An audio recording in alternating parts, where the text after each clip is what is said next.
A-Gang Adventures back again, this time doing a video on the food we experienced during this trip. There were so many options and a lot of them were free with the inaugural sailing of the Mardi Gras. So keep watching the video and explore the food with us.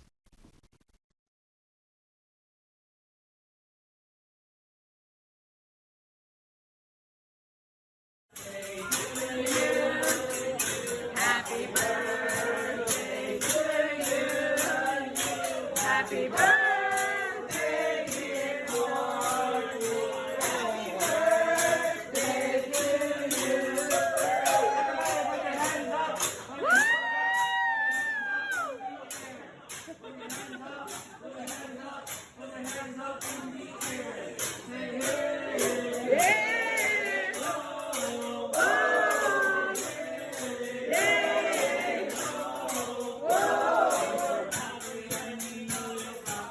If you can't tell from that video, this is bonsai teppanyaki, and we actually almost skipped this one. We do a lot of hibachi and sushi at home, so it wasn't very high on our list, and man, were we floored by how good it was. It did cost money, it was an upcharge, but it was so well worth it. It was a party from the second we stepped in till the second we left. It might have been that we ate at 9 o'clock at night, so everybody was a little more excited, but it was absolutely stunning. And make sure if you do this, please do this, by the way, come hungry. Most hibachi places are a very full meal. Take that and add extra small appetizers that definitely add up. Everything was phenomenal. Please do this if your ship has this. The next specialty restaurant we tried was Rudis Seafood. It was really neat. It had a cool atmosphere. We got to sit outside and watch the sunset, which was beautiful. The service was spectacular. The faces were kind of funny. But overall, the food, it was better than the main dining room. We had a lot of onboard credit, so this is one we kind of wanted to try. But it's probably not one we'll go to in the future. Yeah, we got the crab imperial stuffed lobster. I got tuna tartare. Drew got some really cool shrimp something that was actually really good. Seafood bisque. We got for dessert, I got key lime pie that was in a face that I thought was really cool. But as we said, the lobster mac and cheese was good too. Yeah, that was phenomenal. You know, if we didn't have all that onboard credit and we had to pick and choose, this is not the one that we would pick to do again. But that's because we really love filet, and bonsai knocked our socks off, as you saw and we already talked about. For our third specialty restaurant that is an upcharge, we went to Fahrenheit. It is amazing. For appetizers, Drew and I both got tartare. I got steak. He got tuna. Amber got a delicious seafood bisque that she said was phenomenal. And Derek had some stuffed mushrooms. I had one. Absolutely fantastic. Whenever we go to Steakhouse, though, the main event is always the steak. I mean, it's a good cook. It's a good cut. It was great service. It's kind of like a Ruth Chris on a boat. It was just great. And steakhouses also are known for having delicious desserts. Happy birthday to you. Happy birthday to you. Happy birthday, dear Amber. Happy birthday to you. The whole restaurant's looking at us. We didn't do it at all. Expensive one? For the expensive one? Yes. Did you wish for the expensive one? No. No, I didn't. But I should have. Yes. Gift shop is open till 11. Take them and go to gift shop, okay? There we go. I'm so excited. Watch it, it's really cool. All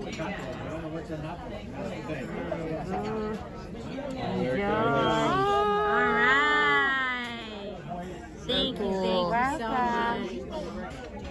There goes Joe. You want a picture of this? Yeah, that's okay. Derek's like, I just want to start eating. There we go.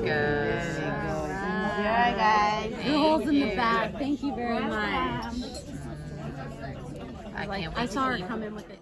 Next, Amber and I did the chef's table, just the two of us. When you come in, they have a personalized menu. It has your name on top. The chefs are all there. They're serving us. They walk you through each food item.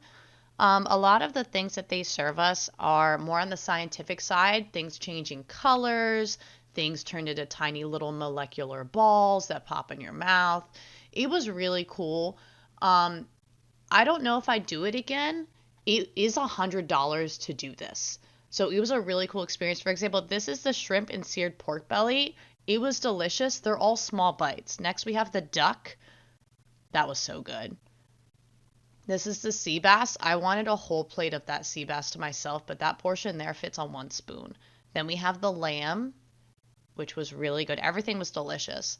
Next, we have salt baked beet, which was the vegetarian option. Here's this as well. This goes with it. This was not my favorite course. I didn't finish it. Amber called these caterpillar eggs, which was quite hilarious. We had a lot of fun. This is the beef. Again, this was phenomenal. And last, we had the chocolate, coffee, and cocoa, as well as some art. Throughout this whole process, there's wine, there's water, there's a magic show. It was a lot of fun. I recommend it if you're adventurous, but I don't know if I'll do it again. And part of the problem with it was in the kitchen carnival instead of in the galley, and they didn't get to do the galley tour due to the COVID restrictions. So that could have made up for a little bit of the price as well. Yeah, normally you're supposed to get a demonstration on how to make their chocolate melting cake and see the kitchen, but we weren't allowed to do that because of COVID. So really it was just the food, which was delicious, but I don't know if it was worth $100 a person. So now I just wanted to take some time to talk about the lunch and dinner buffets and the main dining room. Lunch and dinner buffet was okay. We don't really care for buffets, so we kind of stayed away from there and did Guys or Shacks or one of these specialty restaurants during that time. We did get hot dogs there the one day, and they were good. But main dining room, it was good. We went there 3 times. Elegant nights were a lot better than the other nights. The steak and lobster were a lot better those nights. I ordered lobster on one of the non-elegant nights and was a little disappointed with it. It was a little chewy. It was cold, very cold. So the biggest problem in the main dining room was how long the process of eating took. It took us almost an hour to get our food and then half an hour to 45 minutes to finish eating our food. A lot of people were super upset about that. We didn't really mind it. We didn't have a lot going on, and our service was excellent, so it kind of made up for it. We did do anytime dining, so that was weird, but it was great. We loved it. It was a good experience. The next thing is we have the Pizzeria. It was open 24 hours. It was always fairly busy. They had a bunch of different types of pizza. We stuck to the white cheese and pepperoni, but you can really eat it anytime. A lot of times we ended up eating it late at night, but it was good for lunch too. Just a good anytime snack. Next up, we have Chabang. Drew and I actually did not get to eat there.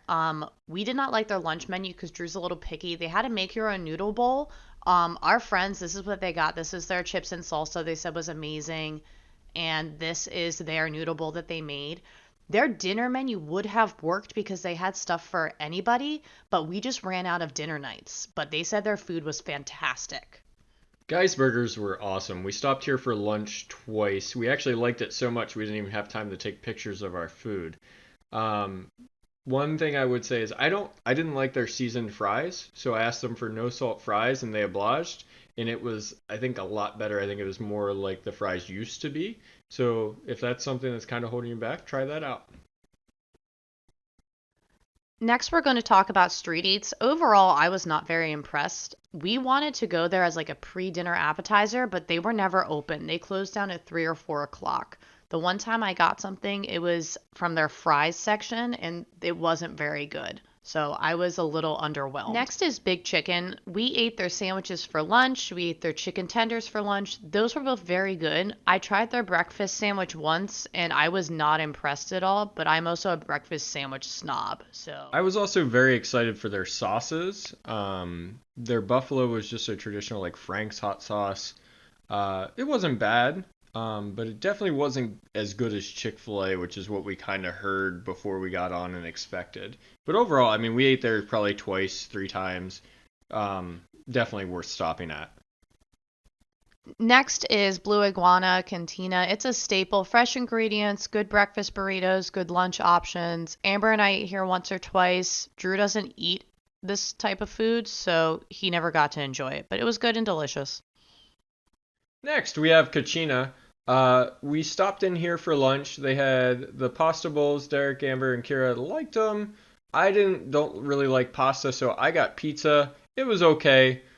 Overall, we decided not to go back for dinner. There's just so many other options that we wanted to try that we didn't end up getting back. Lunch here is always included. It's the pasta bowl, as we mentioned before.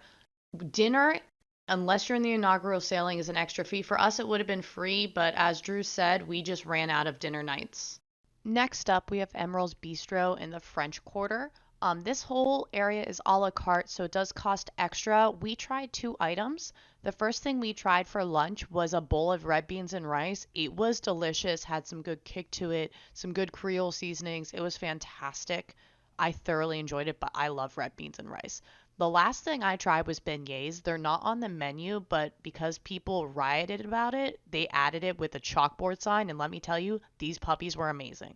Next up is the Pig and Anchor, and we primarily ate here for breakfast. We loved it because not many people were around, and it was a buffet style setup.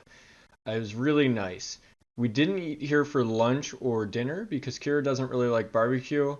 I love barbecue. It just wasn't one that we ended up getting to try it out. A lot of people really liked it, so I would advise at least trying it if you go on the ship.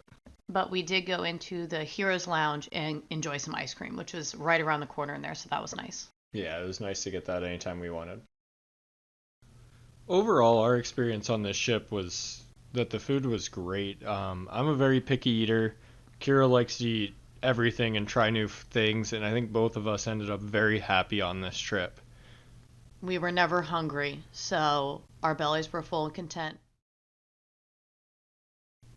Thanks for watching our video. Please like and subscribe so you can follow for even more of our content.